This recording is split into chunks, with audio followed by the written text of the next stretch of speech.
우리 인간은 이성을 가지고 있는 존재이기 때문에 이성적이고 합리적인 그런 판단을 하고 결정을 하는 것 같아 보이지만 사실은 이성적이고 합리적이기보다는 우리들의 감정에 더 잘 이끌려가는 모습이 훨씬 더 많습니다. 합리적인 판단을 내리기보다는 주어진 증거가 있고 그리고 여러 가지 상황과 모든 것들을 판단해서 바른 판단을 하기보다는 우리 인간들은 내가 믿고 싶은 것만 믿고 내가 받아들이고 싶은 것만 받아들이는 그런 존재일 가능성이 더 많습니다. 따라서 정치적인 입장이 서로 다르면 대화가 통하지 않아요. 그 어떤 증거를 들이밀고 그 어떤 사례를 들이밀어도 이미 한 사람의 정치적인 성향이 결정되어 있으면 도무지 그 마음을 바꾸지 않는 것을 우리 주변에서 아주 쉽게 찾아볼 수가 있습니다.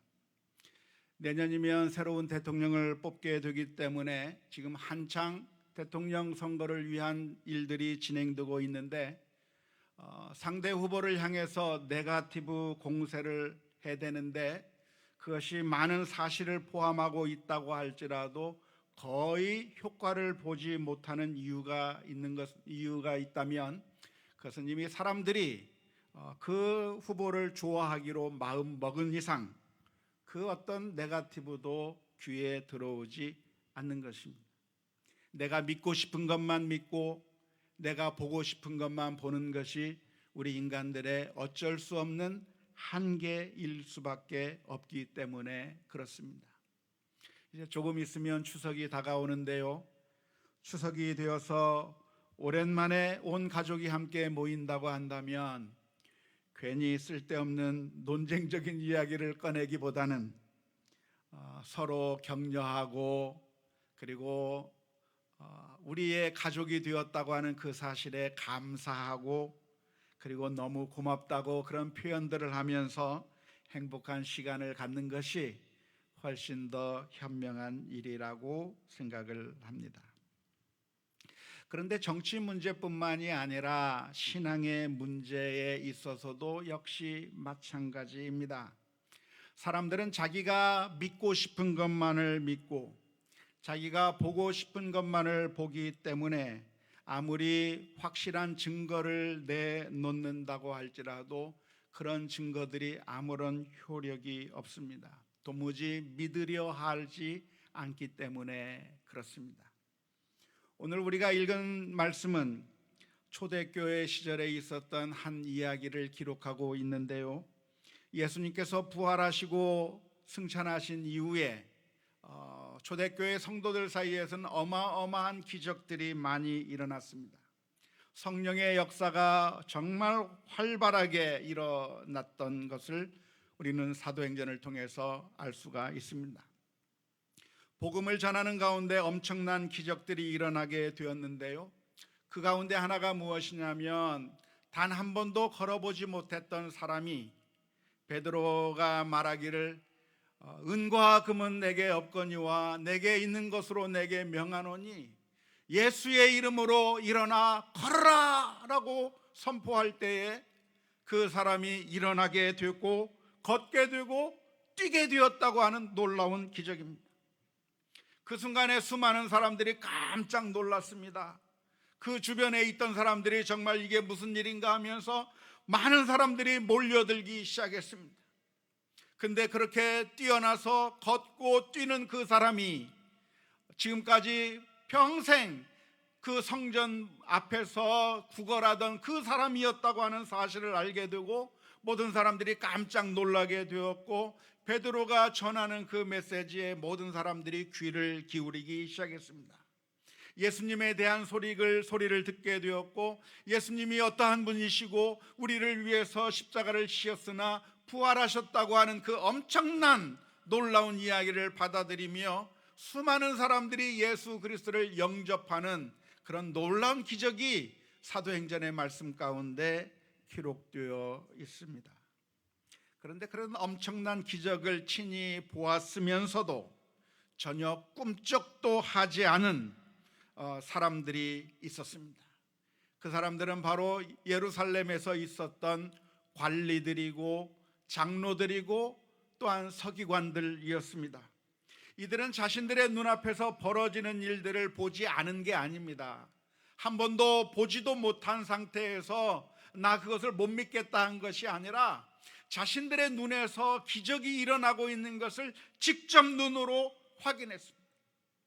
특별히 예수님의 제자들이 담대하게 복음을 전하는 것을 보고 깜짝 놀랐는데요, 이들이 학문이 없는 범인인 줄 알았다가 이들이 담대하게 아주 파워풀하게 아주 기탄 없이 말하는 그 모습을 보면서 아주 깜짝 놀라게 되었습니다. 여기서 학문이 없는 범인이라고 하는 이 표현을 오해하지 않았으면 좋겠는데요, 이 말은 베드로와 요한이 일자 무식장이었다고 하는 그런 의미의 표현은 아닙니다.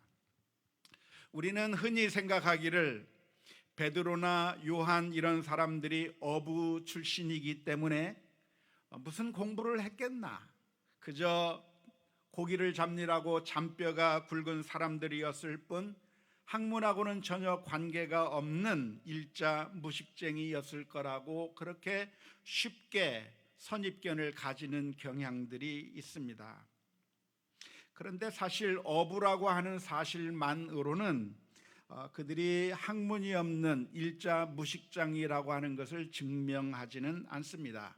왜냐하면 당시의 문헌들을 살펴보면 당시에 랍비들이 가지고 있던 여러 직업들 가운데 어부가 포함되어 있기 때문에 그렇습니다.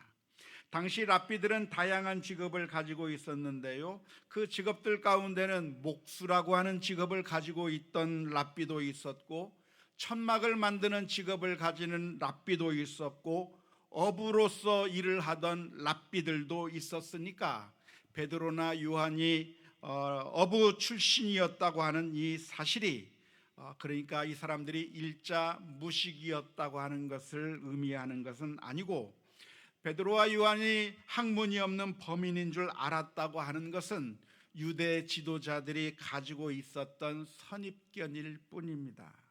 저 갈릴리 출신 놈들이 무슨 배움이나 있었겠나, 저 갈릴리 저 촌 사람들이 무슨 배운 게 있을까라고 얕잡아 보았던 유대 지도자들의 생각을 나타낸 것이지, 실제로 베드로가 그렇게 무식장이었던 것은 아닐 거라고 볼 수가 있겠습니다.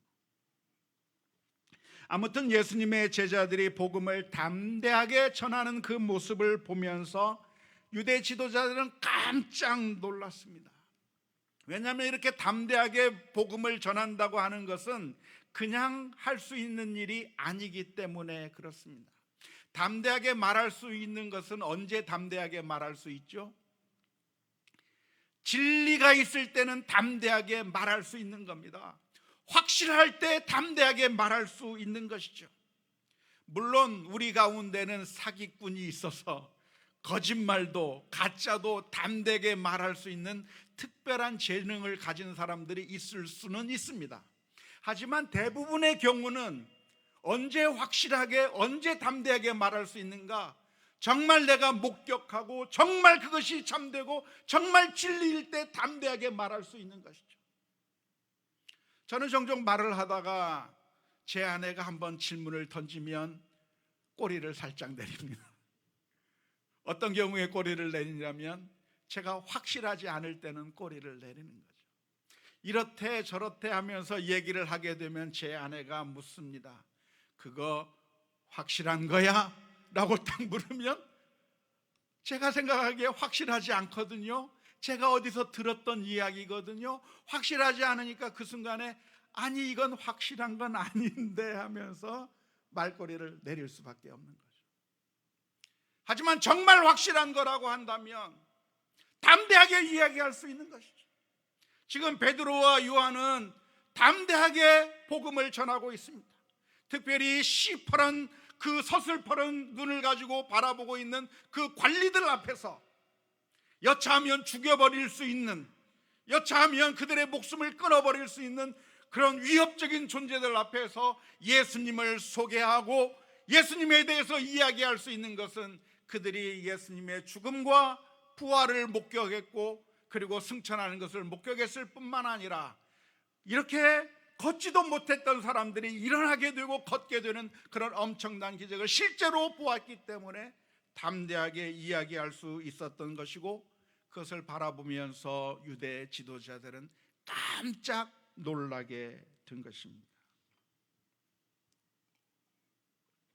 뿐만 아니라 유대 지도자들 앞에는 베드로와 요한을 증거해 줄 수 있는 걷게 된 사람이 같이 서 있는 겁니다. 자기들도 잘 알아요.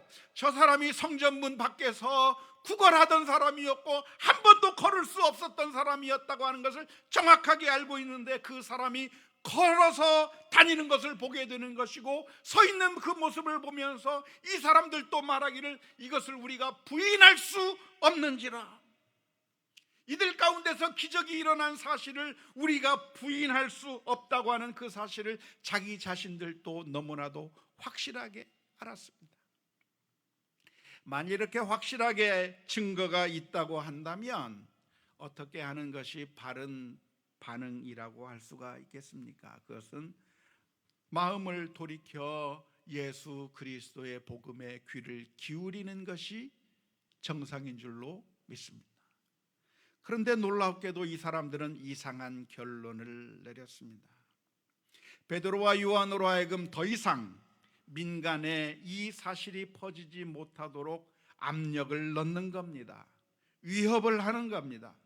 다시는 예수의 이름으로 전하지 말라고 금지시키고, 다시는 예수님의 이름으로 가르치지 말라고 금지시켜서 그렇게 그들을 협박하게 되었는데요, 이 유대 지도자들은 증거를 보지 못한 것도 아니고 모든 사람들이 똑같이 증거를 보고 모든 사람들이 똑같은 상황을 보았지만 일단 마음을 닫아버리게 된 그 순간, 그 어떠한 증거를 내밀어도 그 어떠한 진리를 가져다 주어도 받아들이지 않게 되었던 것이 너무나도 안타까운 일인 줄로 믿습니다.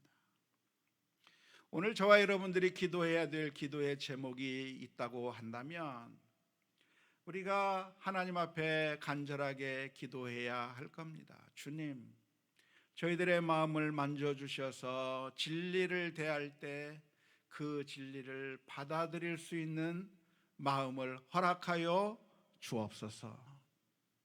우리가 하나님의 말씀을 대할 때 이 말씀이 진리의 말씀이구나, 우리가 하나님의 그 진리의 그 사건들을 볼 때 이것이 참된 말씀이구나라고 하는 사실을 우리가 온전히 받아들일 수 있는 그런 마음이 있게 해달라고 기도하며 나아가는 우리 모두가 다 될 수 있기를 주님의 이름으로 축원합니다.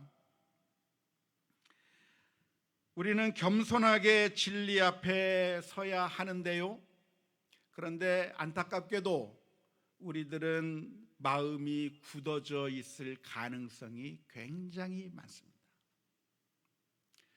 특별히 신앙생활을 오래 해오면 오래 할수록 우리들이 옹고집이 되는 경우가 많이 있게 되는데요, 신앙생활을 해오면서 이것이 옳구나, 이것이 맞구나, 내가 결론을 내리고 그래서 그 결론이 내 마음속에 착착 쌓이면서 그게 굳어지게 되면 더 이상 다른 사람들이 하는 말이나 성경 말씀의 그 가르침이나 진리에 대해서 마음의 문을 닫아버리고 더 이상 듣지 않으려고 하는 그런 닫혀버린 마음이 될 가능성이 굉장히 많습니다.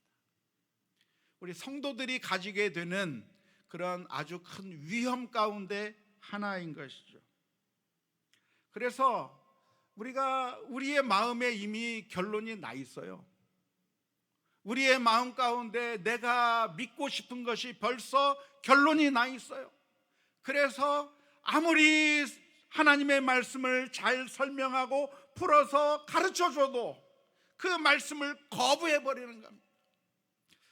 이것이 그 말씀이 아니라 이런 말씀입니다 라고 아무리 설명해 주어도 이미 내가 알고 있었던 것, 지금까지 내가 생각한 것이 최고이기 때문에 그 새로운 설명과 해석들을 받아들이지 않는 것입니다. 이게 우리들이 가지고 있는 문제라고 할 수가 있겠는데요, 우리는 종종 옹고집이 될 가능성이 많습니다. 왜냐하면 신앙생활을 해오면서 그게 제일 좋은 것이라고 착각하기 때문인데요, 그런데 우리가 기억해야 될 것이 있다고 한다면, 내가 과연 진리 가운데 있는지, 정말 지금까지 내가 생각해 왔던 것이 제대로 된 하나님의 말씀인지 늘 하나님의 말씀에 비추어서 자기 자신을 또 점검해보고 또 살펴보고 또 체크해봐서 하나님의 말씀에 우리 자신을 자꾸만 변화시켜가고 우리의 생각을 변화시켜가는 그런 믿음의 결단들이 있어야 될 것이라고 믿습니다. 저는 우리 교회가 나아가야 될 방향 가운데 하나로 수용과 변혁을 추구하는 교회라고 하는 것을 말씀드렸습니다.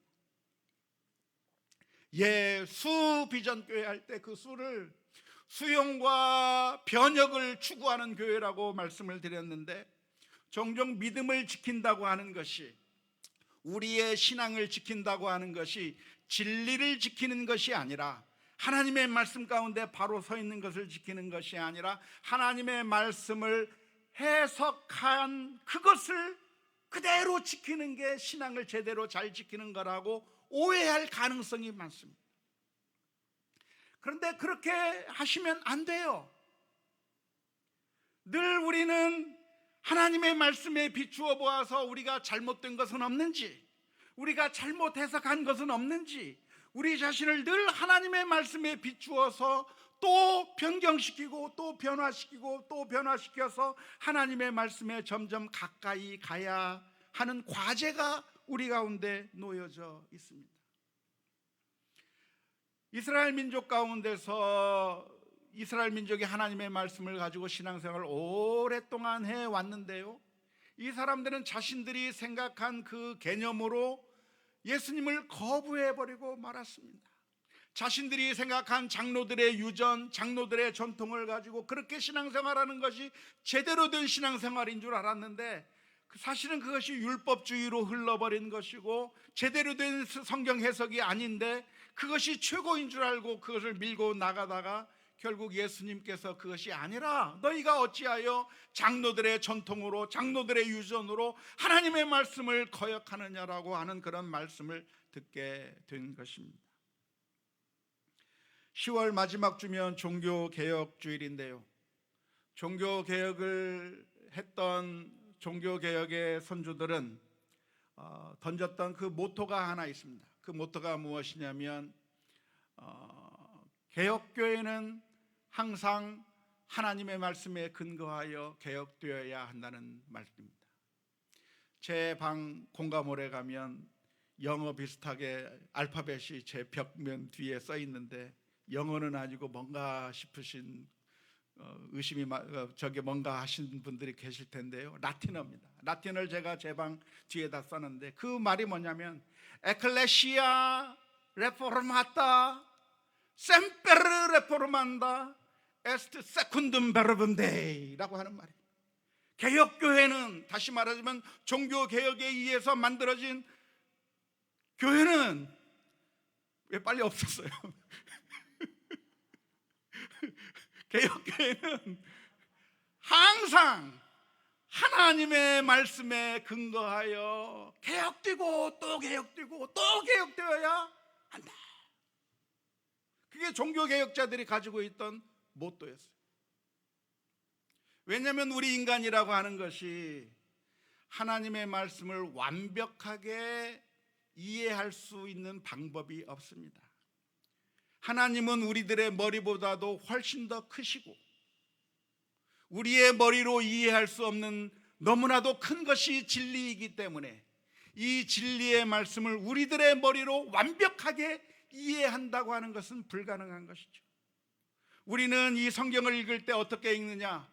우리들의 문화 속에서 성경 말씀을 읽고, 내가 살아왔던 경험을 가지고 성경을 읽고, 우리의 전통 속에서 성경을 읽기 때문에 우리의 한계를 가지고, 우리의 편향된 시각을 가지고 성경을 해석해서 우리가 성경을 잘못 오해할 가능성이 많습니다.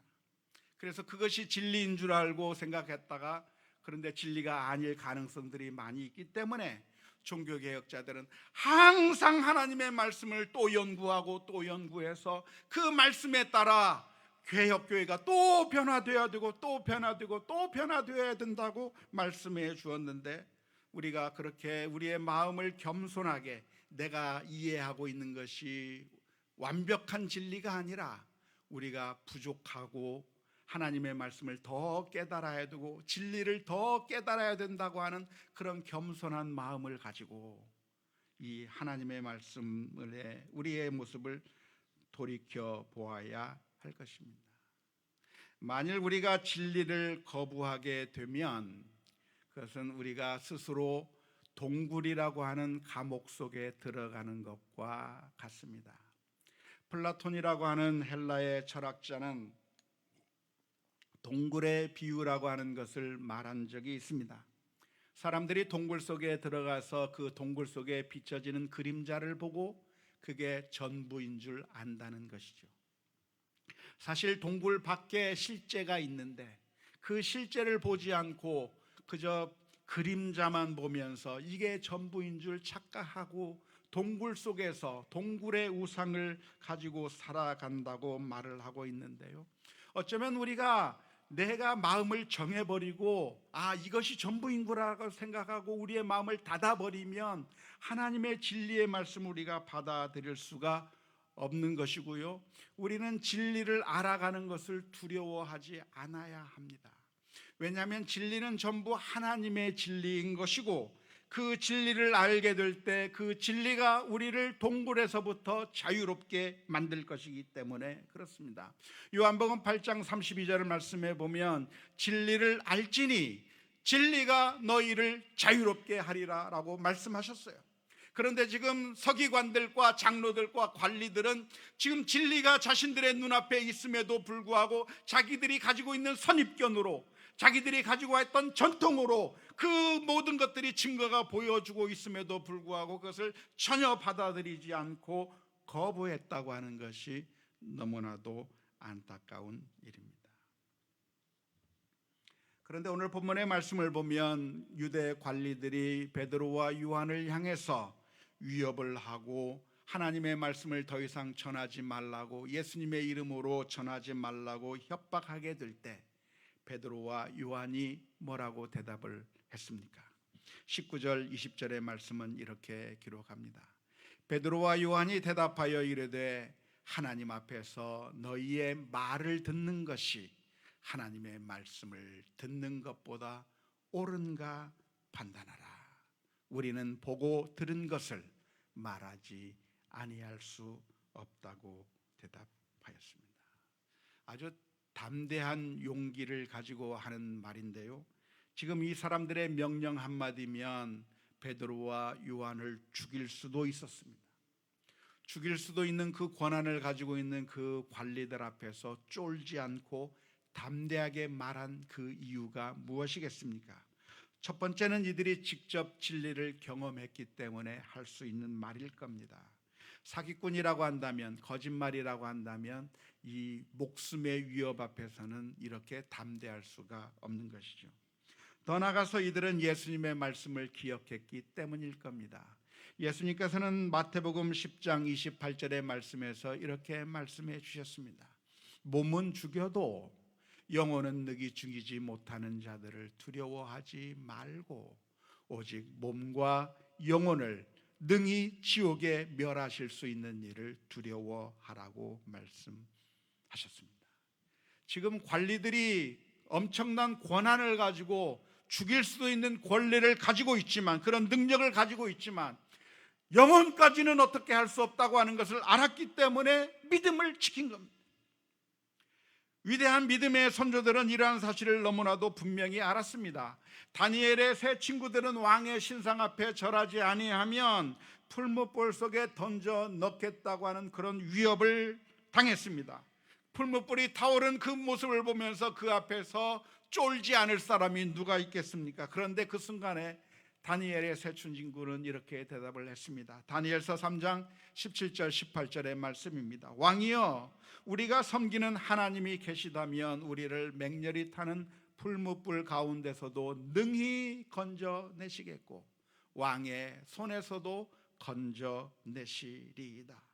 그렇게 하지 아니하실지라도 하나님께서 능력이 없어서 안 건져주시는 것이 아니라, 하나님께서 힘이 없어서 안 건져주시는 것이 아니라, 하나님께서 어떠한 이유에서든 그렇게 하지 않는다고 할지라도 왕이여, 우리가 왕의 신들을 섬기지도 아니하고 왕이 세우신 금 신상에게도 절하지 아니할 줄을 하옵소서.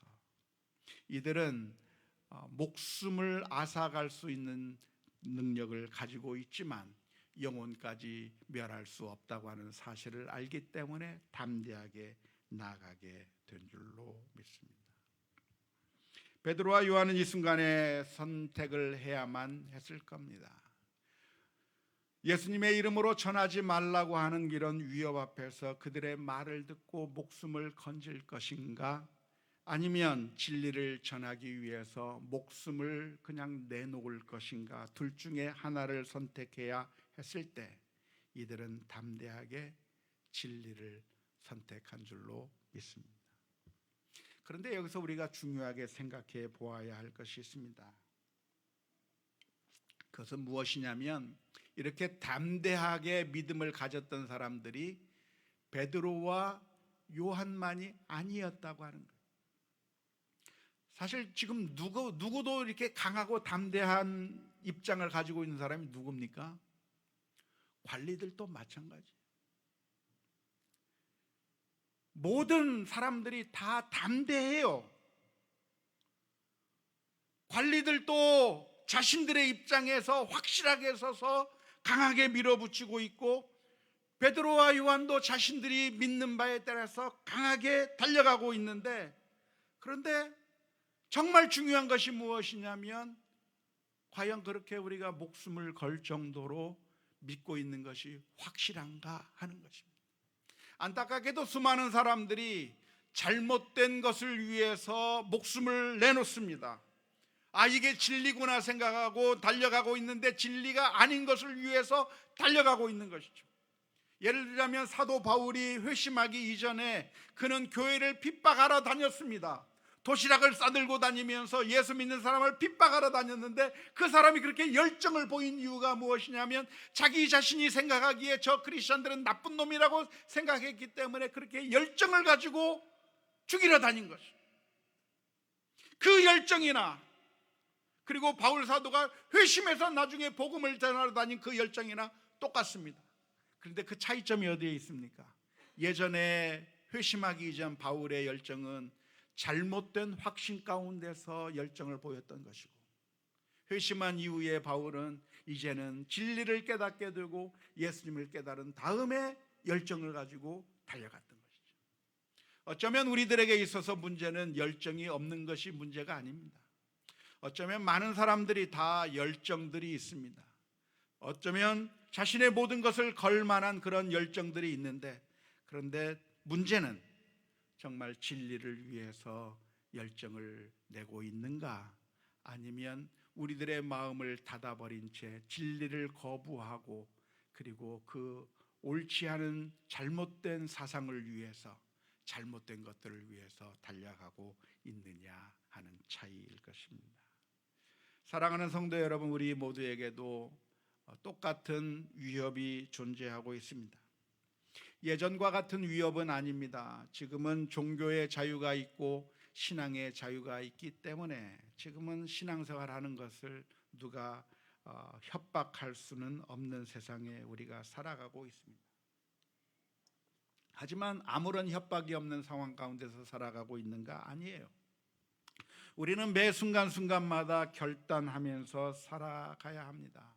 이것이 옳은 길인가 아닌가를 선택해야 되는 것이고, 정말 편하고 좋은 길을 선택하게 되면 사실은 우리의 믿음을 타협해야만 하는 그런 결과가 나타나게 될 텐데, 예수 비전교회 모든 성도님들은 옳은 길을 따르기 때문에 조금 힘들더라도, 광야로 내어 쫓긴다고 할지라도 하나님께서 원하시는 바른 길을 걸어갈 수 있는 그런 우리 모두가 다 될 수 있기를 주님의 이름으로 축원합니다. 그런데 바로 그 길이 주님께서 우리를 살리기 위해서 가신 길이었습니다. 우리를 살리시기 위해서라고 한다면 주님께서는 십자가의 길을 가셨습니다. 주님께서 가시는 그 길에 사탄이 나타나서 내게 경배하기만 하면 온 세상을 주겠다고 말하기도 했고, 사람들은 예수님 주변에 몰려들어서 이 헤롯 왕국을, 로마 정부를 뒤엎기만 하면 우리가 함께 하겠다고 하는 그런 열정을 보이기도 했습니다. 하지만 거기에 순응하고 딸려 나간 것이 아니라 예수님께서는 저와 여러분들을 위해서 힘든 길, 고난의 길, 십자가의 길을 지셨다고 하는 사실을 기억하면서 우리 8주년을 맞이하는 우리 교회가 앞으로의 모든 여정 가운데서도 믿음의 길을 온전히 결단해 나가는 우리 모두가 다 될 수 있기를 주님의 이름으로 축원합니다.